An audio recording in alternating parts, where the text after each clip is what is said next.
Isang magandang umaga muli sa inyo mga kasuki. Nandito naman ang inyong lingkod, pagbibigay ng bagong video tips at dagdag kaalaman sa ating mga magkasabong nag-aalaga ng mga manok. Sa ngayon, tayo ay lilinis ng ating mga manukan. Kailangan malinis muna sila bago tayo mag-apply ng pang-disinfect. Ang ating gagawin dito, tatanggalin natin yung posibleng virus na tumama sa nila gamit yung ating apog. Magsasaboy tayo ng apog nang sa ganun, yung ammonia na naiipon sa lupa ay hindi na kumalat. Nang sa ganun, hindi na maamoy ng ating mga manok. At pag ito ay naamoy ng ating mga manok, magkakasakit na sila. Yung kanilang laman loob, doon magsisimula yung mycoplasma. No? Kaya ngayon pa lang, gagawin na natin ang pag-disinfect sa ating mga lupa na siyang iniikutan ng ating mga manok na inaalagaan. So, paano ko ginagawa ito? Ganito yun.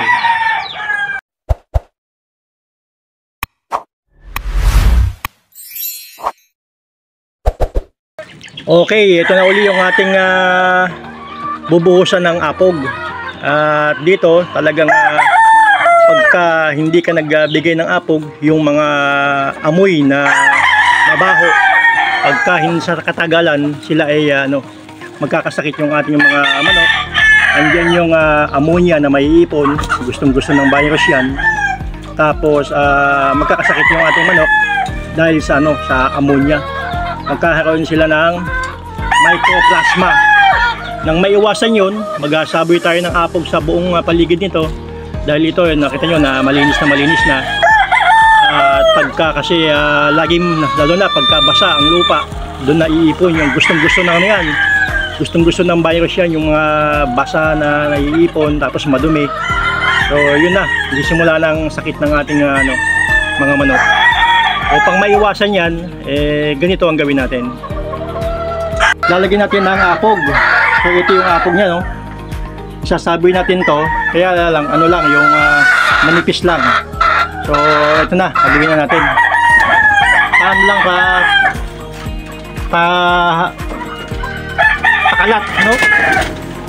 Saboy ko lang pakalat na yan. Ito na yung ating nilagyan ng apog, no? Balik dito sa ating mga fly pin ngayon ng mga inahin. Ayan sila. So hindi na sila basta-basta magkakasakit, no? Yung ammonia na maiiwan dito sa lupa ay madidisinfect natin kaagad. Yung mga ganitong ginagawa na procedure sa ating mga manukan, kailangan ito ay hindi pinagwawalang bahala. Kasi sa tagal ng panahon, 1 taon, 2 taon na wala kang ginagawang disinfect dyan, yung mga virus na pwede maipon dito, ay yan ang maaamoy ng ating mga manok. Lalo na tumutuka-tuka sa lupa yan. So yun ang magiging cause ng pagkakasakit ng ating mga manok at mga inaalagaan na panlaban. So bali ito, yung mga fly pin natin ay maayos na. Maging sa ating mga tipi, mapapansin nyo meron na yan, pinabuhay na natin at ng mga tipi-tipi na yan, mga ilalim, may mga may mga apog na yan. Tayo lahat yan ay may mga apog na yan. Nung sa ganun na hindi tayo mabahala na baka mamaya kung ano pang sakit ang tumama sa kanila. So yan, habang walang mga dito, naglagay na tayo ng mga apog hanggang sa ilalim ng kanilang tipi. Yan, makikita puti-puti yan, panay apog na lahat yan. Habang bakante yan, na itong sistemang ito, may iwasan ang pagkakasakit ng ating mga manok na inaalagaan. Ito ay ginagawa namin tuwing ika-6 na buwan. Kailangan kada 6 months nag-disinfect ka, kasi lalo na ngayon palapit na ang tag-ulan. So maaga pa lang ay unahan na natin na sila ay huwag magkasakit.